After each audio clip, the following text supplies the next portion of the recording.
Thus, an Elysian Tale is one of the few games in this world where I can say it is a perfect game. Yes, it still has its flaws. Let's not kid around the bush here, or the tail. But it's just a good game. It's a fantastic game. I love it. So my thing for my channel is that I review games, and then for older games, I discuss on how we can modernize them and bring them back, like a remake or even just an update, There is a few things I can say about this game, but changing that fundamentally changes how you play the game. So we'll get into that later. But first and foremost, let me present to you Dust and Elysian Tale.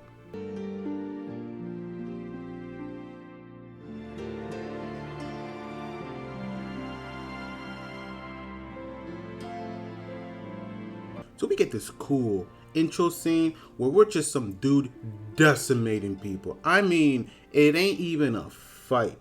We just wrecking everyone. And this is something you're gonna do throughout the game non-stop. No one, and I mean no one, can stand against you. You're just a natural disaster to these people. You are the end times. And I mean that. I 100% mean that. You're gonna see throughout the course of this video how much of a goddamn menace you are. But, like we know, everything that lives must die. And a simple child, kills us. I call hacks.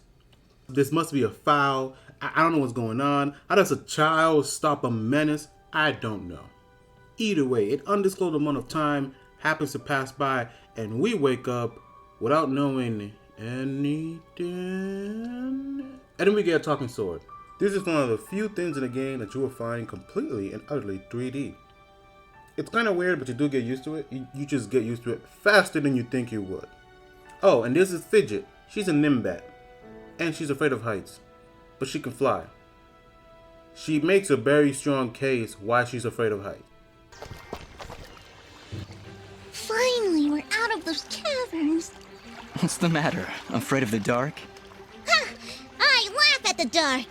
Actually, I'm afraid of heights. Wait, heights? How's that possible? You fly all the time, everywhere. Oh, do I? I must have forgotten. Just like you must have forgotten that I can still fall at any time. Never looked at it that way. You're an interesting one, Fidget. By the way, she's the best character in the game, genuinely speaking. So you play as Dust, if it wasn't obvious by the title of the game, and you don't know squat. In fact, you don't remember anything about your life. Taking the blade of Ara and Fidget, who is forced to be here because she's the guardian of the sword, and the sword decided to just fly away to this random nincompoop in the forest who doesn't know squat.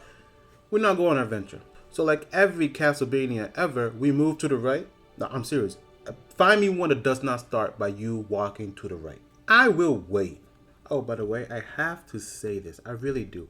If you are slightly interested in just buying this game and trying it, please do. Absolutely, please do. It is an experience. It is a fun game. It is quite well made. Music is godly.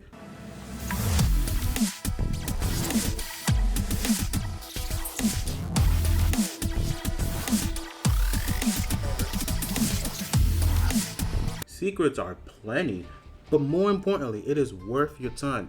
Yes, it's anthropomorphic animals. I know it's a sore stop for some people. It's a huge turn off, but shut up. If you like Castlevanias, if you like good games, this is on your list. Do it.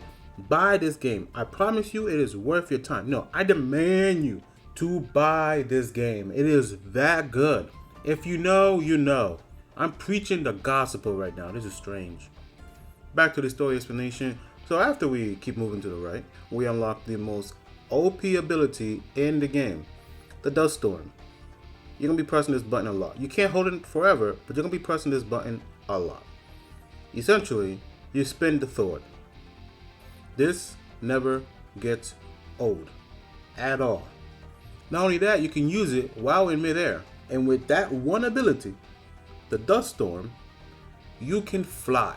You can cheese so many areas of the game and get places you're not supposed to early on with this one ability.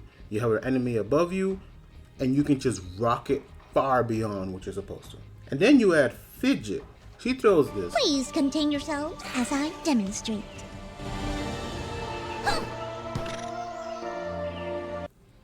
Not impressive. Not impressive. Don't worry. Dusk lets her down easy. That was, very pretty. Well, maybe I'll just keep the rest of my repertoire to myself. I'm sorry, Fidget. I'm sure it'll come in handy somehow.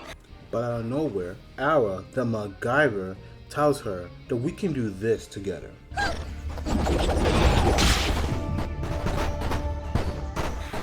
Wow! On the real, when I saw this, it blew my mind. It blew my mind. I couldn't believe what I just saw. I was like, excuse me? How? Is this snow? What's going on? How? And this isn't even the best one. Oh my god. Oh my god. I can't. Talking about this game, making a video about this game has me stopping just to play the game, but I already played it. I beat it like 4 times. The struggle is real, guys. The struggle is real. Time for the second best character in the game, the merchant. I will pay you a bonus for the first new material you sell me. Ah, he'll buy them at a high price. Well, yes. Yes, I will. Thank you. Watch your back, my friend. And we finally get to some civilization. We see a lady, we talk to her for a bit. She's important later. I'm not even gonna justify by giving her a name. Next, we're talking to some rabbit folks and we gotta save them from the enemies. We don't see any. Proving once again that Dusk is nothing but a god, we dispatch of all the enemies quite fast and we are now escorted to town. After being questioned about our purpose in town, we're allowed in because, we saved the town. This is where most of the side quests and world building is going to be located at, right? Sure, we got the main story that explains a lot and explains what's going on, but if you want details on people's life, if you want the world to be enriched by the stories and the experience people have to go through and what their opinion is, this is where you find it. For the most part, top notch. I really do like it. If you feel the story itself isn't relatable, this is where you're going to find that, right? All these side quests are just people living their life as best as they could, and that's the point that grounds this into a more human element, even though they're all animals. One of my favorite quests, one of the best quests, one of the ones you need to do, I recommend, is that you, touchless girl, find a boy and do what you want. Just do what you want. Do mine eyes deceive me? Or did he accidentally drop it near a poison ivy bush? Fidget, what's going on in that twisted little brain of yours? Nothing. I'm just saying, wouldn't it be a shame if some poison ivy fell into his basket? Completely by accident. Or, not. You are positively evil, Fidget. But Boo! Boo, I say! You're no fun, Dust. No fun at all. Personally, I recommend the renegade option, just like give someone a taste of their medicine or, punish them a little, but that's about it. That's my personal opinion. But do what you want. Do what you want. I ain't your dad. I'm just a box. Before talking to the mayor, we meet this girl. She seems depressed. She seems mad, and out of nowhere, Dust is acting a little out of character. She's a cheerful one, huh? a bit of gratitude might have been nice. What kind of a bratty... Hey, ease off, Dust. She looked like she was pretty depressed. I don't know why I said that. I'm sorry, Fidget. I don't know what came over me just then. Come on, let's keep moving. She's a bit important. I see. The mayor points us to the direction of the first boss, and we would go, but we have something else to do. We have to go deliver some goods to some blacksmith way up top in Archer's Path. Honestly, this is the best area personally to me. Why? The visuals are cool. The area itself is buried enough, right? There's enough cave section, there's enough field section, there's enough jumping section going on here, and most importantly, the music. Oh Lord, the music. I gotta turn off that volume right now.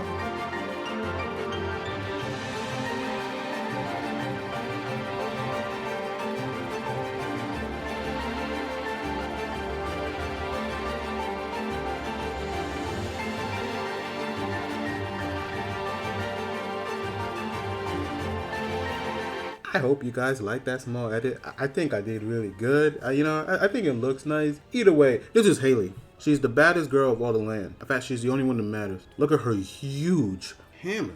She can make armors. She's a blacksmith. She's a top tier woman.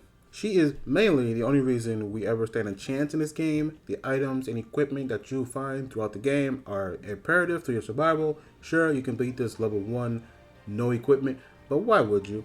Why would you? You're supposed to be a god. So you need the best of the best equipment at all times. The only issue with her and her brother, this is her bro by the way. Hi there, Maddie. Nice to meet you. All right then. Right back at you, you salty little punk. But the issue here is that you don't do much with this area once you 100% complete it, and you never have any reason to come back here. It sucks, not because she's totally into you and she's like the baddest girl of the land, plus she's a blacksmith, she's like the greatest top tier wife, whatever. Not because of that, but because she's one of the better, most interesting characters, secondary characters in the story, and we only see her really once throughout the game. After Archer's Path, you can come back and check out throughout the story, but she doesn't say anything, her dialogue doesn't improve anymore. There is nothing deeper within this character. She's just a bender, and I feel like that's a waste, especially if you introduce such a badass character like her. Personally, I wish she got treated or the same level of care that the townsfolk get, where they each have their own deep personal quests and they react to what's going on in the story. But, what can we do? This game's old and never getting a sequel. Tears. Manly tears. So skipping a lot of fighting. I mean that, a lot of fighting and platforming, but more fighting, we deal with the enemy general. I don't consider all of them enemies, like they're more like twigs to step on or leaves to push with the wind, but whatever. This is Fuse, and this is where the story actually takes a turn, because before we get to see Fuse, look at the bodies on the floor.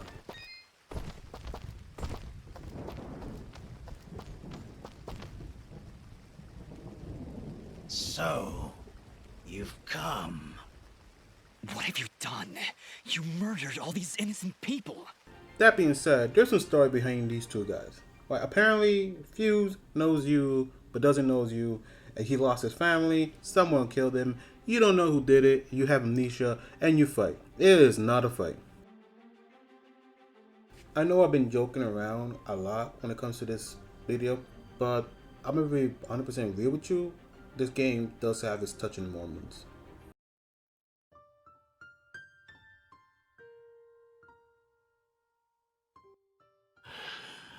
I have come to my end.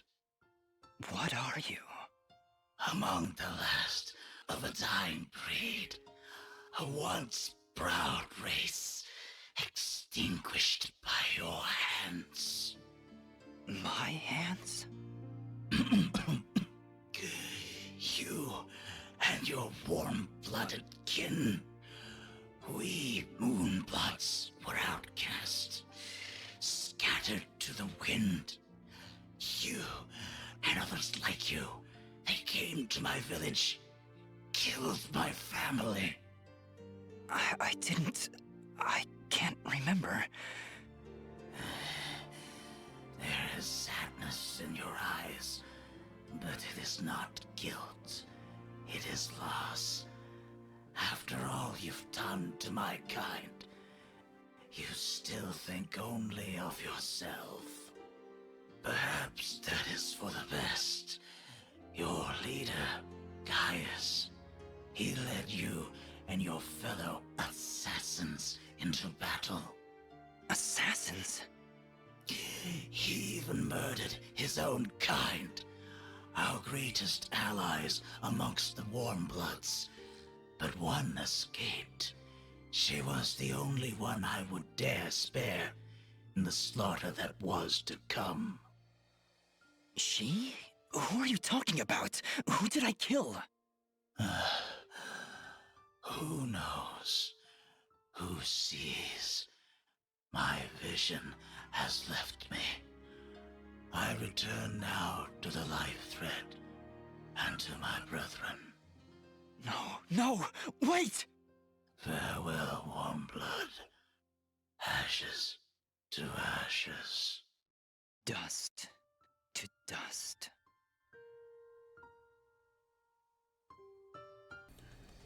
You would think after years of playing this game, I will be able to just skip these sections, but I can't and I never will, and I don't even want to.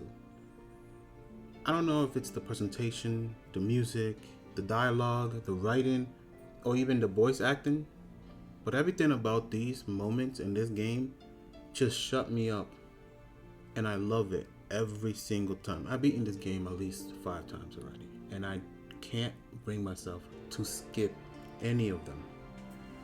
Enough of the feels. After that, we get a new ability. Fidget can summon the fire. This is amazing, and depending on who you ask, is it either the second or the best skill in the game when it comes to Fidget. We go back to the mayor, and then out of nowhere, the ground breaks. I am not joking. We get an earthquake, and then a hole appears underground. We kill some freaky flying enemies, and out of nowhere, we decide to just jump down a chasm. Can you imagine the fall damage? Can you imagine the fall damage? I can. You should be dead. But whatever. We're now in the underground. We're in this giant cave system. Honestly, this place looks good. But I'm gonna be real with you. This place looks nice. We got mushrooms. We got water. We got darkness. And we got poison glowing mushrooms. I like this. I like this. This is really good. Oh, by the way, I forget to mention, you can parry in this game. You just gotta attack as they're attacking. Super easy since you're never not attacking in this game. And nothing can stop your rampage across the land, whether it be above the land or beneath the land. And as we're decimating everything in our wake, we see a little boy. I don't know why we don't do the standard procedure of just chopping everything to pieces, but we decided to follow this kid to his home. Okay, let's stop. Dusk, what are you doing? You don't do this with children. Stop, all right? Don't do this. Don't ever let me catch you doing this again in your life, all right? But now we see this kid talking to his mom, and his mom has a spoon, and she will murder us. We all know that if you're a mother with a child in your hand, which is like plus infinity damage, you will lose. This fight is not something you want. Back, you beast! I got this here spoon, and I ain't afraid to use it! We aren't here for trouble, ma'am. In fact, we just saved your son. Huh? What are they talking about, Bobo? After clearing up a long misunderstanding, and this lady keep taking out the spoon and threatening everybody, especially her child, might need to call CPS on this one, not gonna lie. She explains the situation. The monsters attacked the surface because the water ran out. His dad is gonna die. So he went out looking for the water, which is why we found him way out here in the most dangerous area of the cave. Because, I mean, this child cannot fight this. So we're going to have to go do something about it, since now it's affecting our village up top. Fair. We are pointed to the direction of the lady of the water, or, by the way, this is the second hub area where you can find a bunch of different quests. I genuinely like the quest selection and variety in this game. I already said it. Every compliment I have for the village up top, the village of Aurora, goes to here, the village of Mop Pop. That being said, it has my second favorite quest line. Part of me really wants to spoil it for you guys, but I can't, but I really want to, so I'm just going to leave it at that. Another thing I really want to mention that I like that this game does is that every quadrant, because these aren't rooms, these are massive. The map may look like rooms, right? But the quadrant themselves is its own different size. Sure, it still makes sense when you're trying to navigate the world map, but these rooms, these quadrants are grand. They're huge. Some of them are really small, others are just massive. Take this trials section in the map, right? That's just offshoot area. It's much bigger than it looks like on the map, and I like that most of the game is like does a lot to make you feel like you're actually on an adventure where you're just trying to figure out where to go, how to get there, and what you're doing. So we meet the lady. Her name is Lady Tepish. She's a god of some sort, and we get off on the wrong foot. We address her way too casually. I mean, she's a deity. Look at her.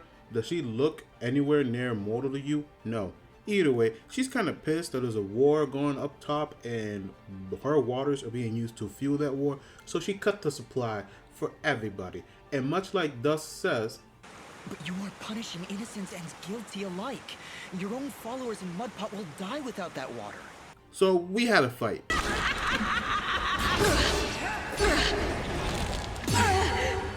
And again, guys, it's not a fight. It's never a fight. Like I said before, we are a actual Terminator in these lands. Who can stop us? Not a single soul, not even a god. I don't know how this is balanced. It's not, and I love it. So after bodying a god, she comes to her senses. Nothing like being forced to kiss the floor to rethink your stance on life. She put back the water, and we get home in time just to see. Mama, look, they're here! I told you they'd get the water running again!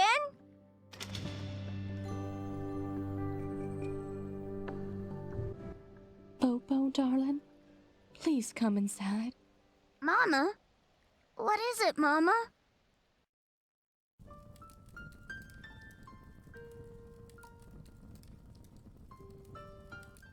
He held on as long as he could, but it just wasn't enough. Huh? Oh, no! You can't go! Dust got the water running, he did! I'm sorry, sweetheart. I truly am. He was such a fighter. It was just his time. And when it comes, there ain't nothing you can do. But we got the water running. We failed, Fidget. We weren't fast enough. Damn it! We weren't fast enough! Dust, you stop that moaning right this instant! You did what you could. You did more than anyone. And for that, you deserve all our thanks. You could have gotten the water running days ago. But I think the hurt was just too hard on him. Huh? Didn't you hear? I got the water running! Huh? So after that depressing scene where we don't have any answers and we were just too late, even if you're doing the right thing, sometimes it's just too late. We need something to lighten up our mood. So we go to the graveyard. Look, I know it's weird, but we have anger with death as a concept. So we're gonna go and beat up the undead mercilessly. Like, Dust, chill, take a breather. The undead have nothing to do with your grief. Flashback. And we finally get to some civilization. We see a lady. We talked to her for a bit.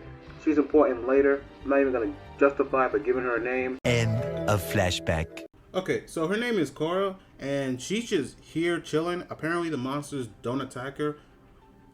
Obviously she's important to this area, and I'm gonna review with you. This is probably the weakest area in the whole game, the weakest stage, this horror themed graveyard. And that's mainly because it tackles the actual war aspect, the war profiteering, what actually happens in the world, and not a more personal story like it is with Dust. In the first area, we're talking about Fuse, not Haley, not the Archer's Path. She's Babe. Dust learns about himself that he has a past he doesn't know of, and he's trying to reconcile it, find out what's going on. In Mudpot, the underground area, Dust has to realize that no matter what the outcome, he has to still do the right thing. He's mad about that, right? He did his best. He did the mission. It was succeeded, and he still failed. And that could be something that forever weighs on you. Like your mom has cancer and she dies 3 months before you find a cure for cancer. You cannot ever feel okay after that. You just won't. But in here, we're dealing with the regret of a dead man, which is this giant thing that chases us, and Cora who's trying to make peace with it. So, it's not bad. It's a good story. It does flesh out the world more. I know not everything has to do about Dust and what he has to go through. And for that, since I have a sweet soft spot for this boy right here, our main character, this area is the lowest ranked area in the game. Gameplay wise, this is the most repetition that the game ever has. Even though it's all just traversal, combat is nothing in this game. Once again, you are a little god in the land, but this section is more about going to different mansions on the map and getting 4 different items to literally make this guy killable, which having to deal with the same chase sequence 4 times ruins the experience rather fast. And that's chapter 3. It's not bad, right? It really just focused more on the world. Now the spotlight is on the secondary characters and how it affects them. And this asshole right here, I swear to God, if Fuse can get his hands on you, oh man, that'll be legendary. Up next is the Snowy Peaks, and to be real with you, I genuinely like this area, and I also hate this area. I don't know why. I don't know where to put it. I still have Archer's Path as the top tier best area in the game, because music. God, the music. And Haley, but I think this is either my third or second favorite area in the game. We got avalanche, we got icicles, we got moving platforms. I don't really question it anymore. And most importantly, we got altitude sickness. If it wasn't for Ara being the voice of reason, we might have killed a lot of people making these avalanches on purpose. Well, now that you mention it, this might be a crazy idea, but maybe we can clear some of the snow off of that mountainside. You mean make another avalanche? That's the idea, yes. You're crazy. I love it. Really? Do I need to be the voice of caution here? Need I explain how creating an avalanche puts us all in danger? It's really the only way, Ara. Yeah, Ara, it really is. Is it? It is. Very well. Let's do this thing! Listen, I know it sounds weird, it looks suspicious, but we are the good guys. This is not the best moment I could have shown. In fact, I could have skipped this completely, but I need you to know that we are still the good guys. So after climbing this huge mountain, getting through all the combat scenarios, and unlocking some secrets, we find a deserted village. And this feels strangely familiar to the beginning of the game, where someone was just decimating the land. Was that us? We make our way into a certain home. Somehow dust is being drawn to this location, and this is where all the big bombshells are being dropped. I hesitated. I didn't want to wake her. Didn't want her to worry about me. She couldn't know what I was about to do. Just, what are you saying? She couldn't know that I was about to go avenge our parents. You mean, you're... But how? What's going on here? I remember now. But how? How can I have helped destroy this village, but be a victim of that same act? That's impossible. Only impossible for a creature with a single soul. Ginger. Alright, let me simplify it. Long story short, the Moonblood, they needed someone that can help save their people from the impending evil that is the crusade against them. Yes, this is basically a crusade against their people. They made dust, a being combined with two souls, one of power, Cassius, the assassin that you played at the beginning of the game, and the second one of pure good, Jin, the boy who killed him. Both those souls are inside dust, and they're constantly battling to see which one takes control of the other one. This is where the game's storytelling falls flat on its face, just for this one section.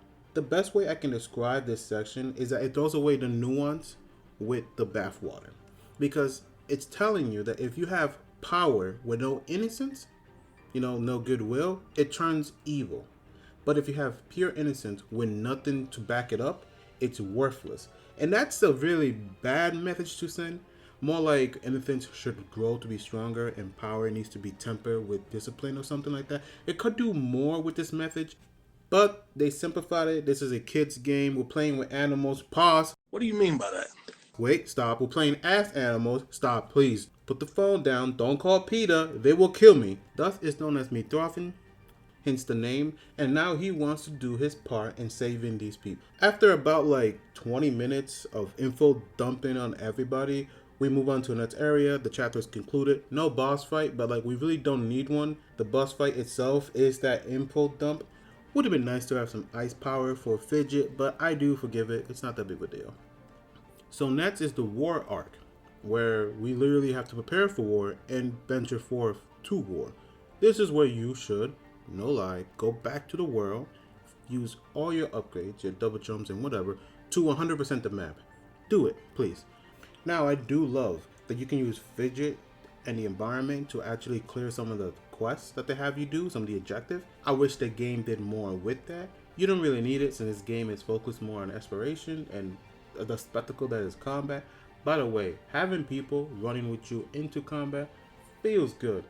Do you need them? No. You are a god. Look what you do to a plane.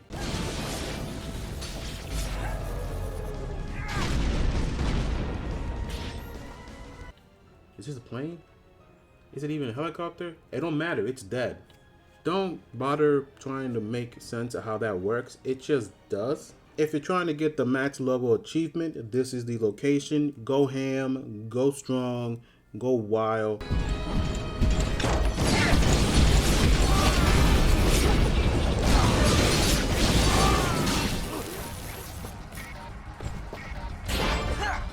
So this being the last area is pretty damn short, but I do appreciate that. We've been building up to this moment for a while. We've been hearing about Cassius and his goddamn issues with the Moonblood for a while. So we want to take care of this as fast as possible.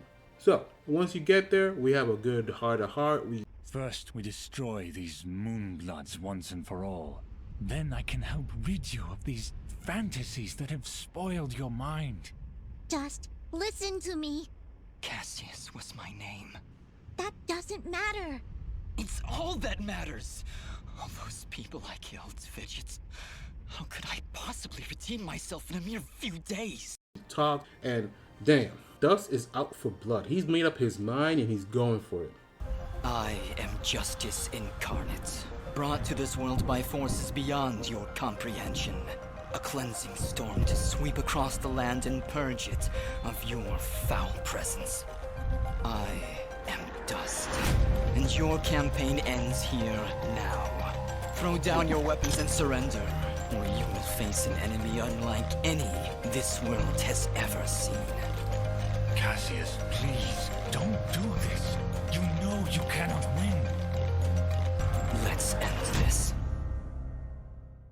Alright guys, let me level with you. While you're here watching General Gaius get his absolute body destroyed, right? I need to explain something to you. Can you imagine the absolute horror that this man is going through at this very moment? Your sworn enemy, right? The people you hate the most in the world took your best friend. Once he died, they took his soul, his essence, his skills, his body, right, and took the innocent soul of another boy that he murdered, right, put him together and made a being that is hell-bent on killing you. So you have to now fight the visage of your best friend who genuinely hates you, and you're just there being like, dude, bro, remember we were doing this for the world? What are you doing? What's going on? What happened to you, Cassius? Cassius? Do you not remember your own name? What have those damned Moonbloods done to you? What did you call me? Cassius!